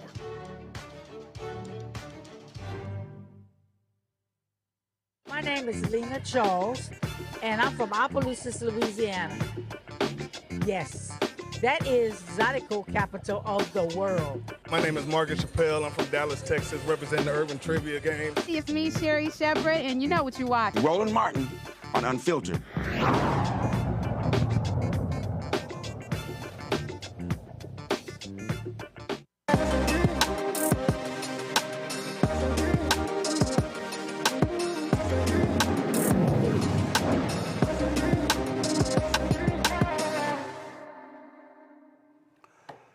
folks, the boycott against Target continues, but that is going to obviously impact the black-owned businesses with products in Target. Well, Sisters Media has come up with an idea to help folks navigate that and help those businesses. They've launched Shop Red Bag. Again, Shop Red Bag. It is a one-stop shop for Americans who are boycotting Target and Walmart. Candy Carter, CEO of Sisters, joins us right now.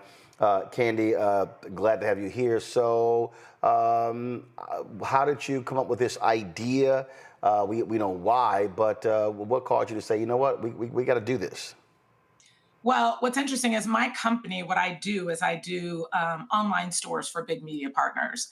And when I was dealing with a bunch of the brands that we work with, I saw the Black-owned brands struggling. I mean, they were just like, you know, there was outrage online. Everybody saw everything on social media that was happening. And I was just like, you know what? I'm not going to be in these streets protesting, right? Like, that's just not my thing. But I actually have the keys to this kingdom. I know how to set up a store. I've got hundreds of brands that I already work with. And we decided to do that. So we sent out a big alert to all of our brands. We searched for brands who either left Target or were dumped from Target and other places. And literally within a week, 80 brands were like, yes, sign us up. And, you know, we're a small company, right? But it was just like, I was like, we have to do this. Like, I'm just one of those people, I can't sit on the sidelines and just not do something, right? And so that's where shopredbag.com started. And you said 80 brands aligned, and I take it they are all different types. Oh, yeah. Well, you know, our goal is we have a lot of Black-owned brands. I think there's 31 pages of Black-owned brands in the store. And so if you go to the store, what's really cool is I said to every brand, this is a movement. It's not a store. It's a movement. And you guys are talking about every headline, something's being erased. Our history is being erased. This person's being let go. All the rollbacks, all the things. But we're not victims, right? So like when you talk about the power of protest, right?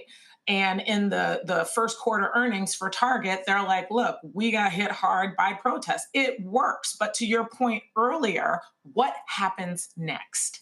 And this is the next. I mean, honestly, to be honest with you, there was a guy on social media. He was literally standing in Target. I wish I could find that video. He was like, what am I supposed to do? Y'all want me to boycott. What am I supposed to do? Where am I supposed to buy my deodorant, my this, my that? And that's what really inspired me to do it. And so we have brands that fall under the DEI umbrella, Black-owned brands, women-owned brands, disability, LGBTQ+.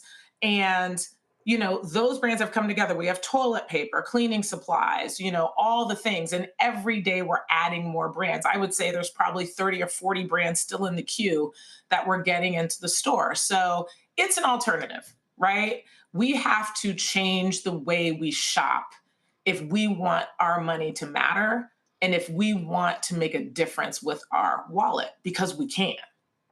Indeed. Questions from the panel. Rebecca, you first. Thank you so much for doing this. I have been frustrated by some of the folks who, you know, they do have their multiple lines in Target. And I understand that, especially for those who have licensed their image and likeness with the Target, that this is difficult. But I want to hear more of what is the percentage of folks who currently have lines still active in Target versus your overall, I guess, manufacturer creators or small businesses that you feature on your platform? Yeah, I don't know the exact number we have. So if you go on the platform, you can shop brands that have been impacted by the DEI rollbacks. So if you click on that, you can see all the brands in there that have been impacted by it. You can shop Black-owned brands. You can shop veteran-owned brands. You can shop generally. But what's interesting is every single founder has done a video in the store because this is a movement. So if you go on the store, you can literally click on the videos and listen to the founders talk about their, you know, their journey, how the DEI rollbacks have impacted them. I think what people don't think about, and this is what a lot of founders told me, it's not just not having shelf space. There's no longer programs to teach people how to get into retail. There were people who had started deals or were promised entry into large retailers and it just ghosted, went away, right? And then there's the folks that were in retail, spending all this money to promote their brands, and they weren't being promoted. That's a whole nother story. So I just think in the next, like in these times, right, we have an opportunity, especially Black folks, with the amount of money that we spend, we can see that boycotting stores is hurting them. So where does all that money go, right? That's what Shop Red Bag is. It's like, make a commitment to make your dollar matter. Your wallet is your weapon. If you're not the person who's going to boycott, if you're not the person marching down the street, this is a way that every single time you spend money, you can uplift the community. We all need to grow. We all need our economy to grow during this time. And we have nothing but opportunity. Tyler. Yeah, thank you so much. I like that you said everybody has their role. Always say everybody can't bring the potato salad to the cookout. That's You got to know what your role is. So thank you for highlighting that. My question would be, what advice would you give to young Black creatives building businesses rooted in purpose, but just not for profit? What would your advice be for them? Well, it's interesting because do it. Just do it. Like, I'm just a doer, right? I have a son with special needs. 6 years ago, I'm like, he has no friends. So I started a foundation, and it's called We've Got Friends. And now we serve hundreds of families throughout New Jersey. I'm just a mom. I'm just a business person. And it's like, if you have an idea, do it. I always tell young people who work for me, like, we're in meetings, and I'm like, listen, I don't care who the idea comes from. If it's good, we're doing it. So just do it. I mean, it sounds cliche, but it really isn't. Now, let's just break it down. Do one thing every day. You know, I always say too, let your day job finance your dreams. Don't quit your job, but just do one thing every day towards that thing that you do and see if it works. You know, but I think a lot of people get paralyzed by, you know, the idea of it, the fear of it, and then they just never try it. But you'd be surprised how simple things can be if you take all of that fear away and just go, okay, what's the one thing I can do today? And on that point, one thing Reverend Jackson would always say is that we can't just boycott, we have to boycott also.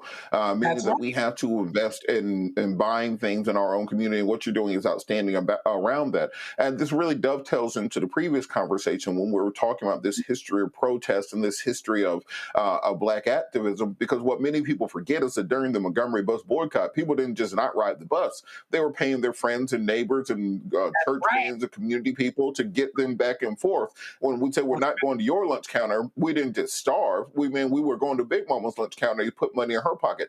How can we get the influencer economy to understand that if we are all putting our creative minds together and our creative outlets together, then we can go. If Black folks had gotten behind Roland 7 years ago, when he got started on this, as opposed to diving in now, then this would be rivaling any of the big networks. So what do we have to do to kind of break through that almost post-traumatic slave syndrome where people think, well, it's not given to me by a white hand, then I shouldn't want it?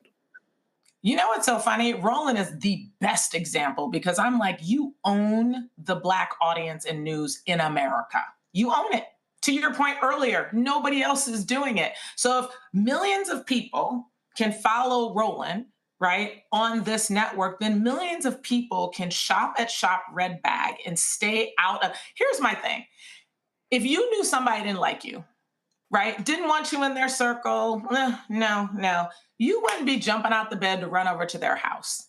Think about how hard Americans work for their money, right? We got headaches, we're working weekends, we're so tired, we can't do anything. And you really want to spend that hard-earned dollar with people who don't care about you? It's just mind-boggling, right? And so, you know, we're actually going to New York tomorrow to talk to young people, to really just talk to people about what matters to you, right? And I think now more than ever, I think people are really assessing, like, how important is it for me to spend my dollars with people who actually care about me, who actually believe in what I stand for, right? Because I don't think we can just frivolously throw our money around anymore. I don't think it's fair to us. It's not going to be helpful to us. And the only way, to your point, that we can grow really over the next 4 years is to do it together. And we just have to come together. Yeah, and coming together also means being consistent. You know, I tell people all the time, you know, on March 4th, when we did the State of Our Union coverage, we had 250,000 people watching us live. It was amazing. 250,000 watching live. Well, if I look right now, you know, we're sitting there, we've had almost 4,000 tonight, but if we're hitting 200,000 every night, we literally are rivaling all the cable networks. We're rivaling those shows. And what then happens when those folks, and so when they, to your point, learn about Shop Redback, learn about shopblackstarnetwork.com, learn about these things, now they are buying products at a faster rate. And so what I keep saying is, and you know, in one of our promos, Jeff Carr says, bring your eyeballs home. We have to understand, wherever our black eyeballs go, our money follows. That's right. That is absolutely right. And so, you know, for shopredbag.com, we are adding brands every day. We have a section at the bottom. If there's a brand that you love, tell us about it. We'll put them in the store. You know, we're adding in like 30 SKUs of like shoe racks and, you know, things for to strain your vegetables, like all the things, right? And so keep checking in. We're doing all kinds of things, but the idea is this is an alternative, right? And everybody, the woman who had the book, it was such a great point. Like, you just go out there and protest, and literally everybody was like, so what are we supposed to do now? Like, what are we supposed to do? You know what I mean? And so for me, I'm like, all right, let me be part of the solution. I'm not going to get on social media and just complain. I'm just going to do something. And so now we have all of these brands and more brands coming in. And they're all, and like I said, if you listen to these guys in the video, they're passionate. You know, they're like, listen, the DEI rollbacks are not going to get us down. It's not going to set us back. They are so positive and so ready to say, let's do it together. So they're inspiring. The brands are so inspiring, and they're all excited to be in this kind of collective, in this movement together, so that we can show that we can actually lift these brands up. We can do it. All right, tell them again where to go. shopredbag.com. All right, then. Candy, we certainly appreciate it. Thank you so very much. You. All right. All right, then. So, folks, and don't forget, we also have, you can go to shopredbag.com. You also have black products that are on shopblackstarnetwork.com. And so you heard Kane just talking about the toilet paper. Well, you see it right here. That's right, a black-owned toilet paper company, tissue as well. And of course, barbecue sauces, you've got popcorn, you've got a bunch of different products, coffee, you name it, it's on there. So folks, please go to shopblackstarnetwork.com as well. All right, that's it for us. Some stuff I didn't get to, we'll get to tomorrow. Let me thank Tyler, let me thank Rebecca, let me thank Robert being on today's show. I really appreciate y'all being on the panel. Thank you so very much.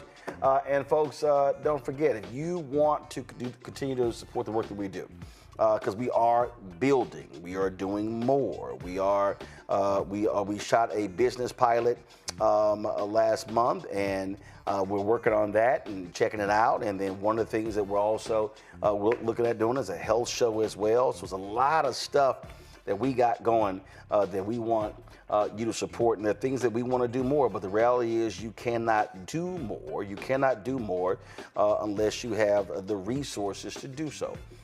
And so that means you. And listen, we've had tremendous support from our fans since we launched this show on September 4th, 2018. And so we want you to continue to be able to support us. So if you want to join our Bring the Funk fan club, the goal is very simple: to get 20,000 of our fans contributing on average $50 each a year. That's $4.19 a month, 13 cents a day. And if you can't do that, we totally understand. You can, of course, give less. If you can give more, that'll be absolutely great. Matter of fact, I had a woman who sent me an email today. I'll go ahead and read it. Got a little time here, so let me pull this up. Let's see here. Christine Edwards said, I'm trying, so first of all, Christine Edwards supporting us And so she hit me regarding Cash App. This is what she said. My name is Christine Edwards. I am a small business owner based in Charleston, West Virginia. I was listening to your program and heard you talk about the National Baptist Convention. Roland, what a damn shame. Listen, I will keep this short. You have the platform to call them out and tell them to give that money back. Peanuts. Not $10 to each church. What a darn shame. I'm giving $100 on your platform and we'll be giving more in the future. Keep up the good work. Thank you for what you are doing for our community. Blessings to you and your family. And so we certainly appreciate her support. Again, it's a lot of stuff that we want to do, things that we want to cover. Listen, we're going to be out there broadcasting on Monday. I'm going to show it to you again. Of course, Bishop William Barber and the repairs of the breach. They're going to be out there. Moral Mondays in D.C. Again, we're going to be there broadcasting live on Monday, 11 a.m. And guess what? That takes resources. And so, if you want to join our Bring the Funk fan club, you want to contribute via Cash App, use the Stripe QR code. Cash App changed their rules, cancel our accounts. So this is how you can support us right here using the Stripe QR code for Cash App. You can see your check and money order, make it payable to Roland Martin Unfiltered, P.O. Box 57196, Washington, D.C., 20037-0196. PayPal is R Martin Unfiltered, Venmo RM Unfiltered, Zelle. Roland at RolandSMartin.com, Roland at RolandMartinUnfiltered.com.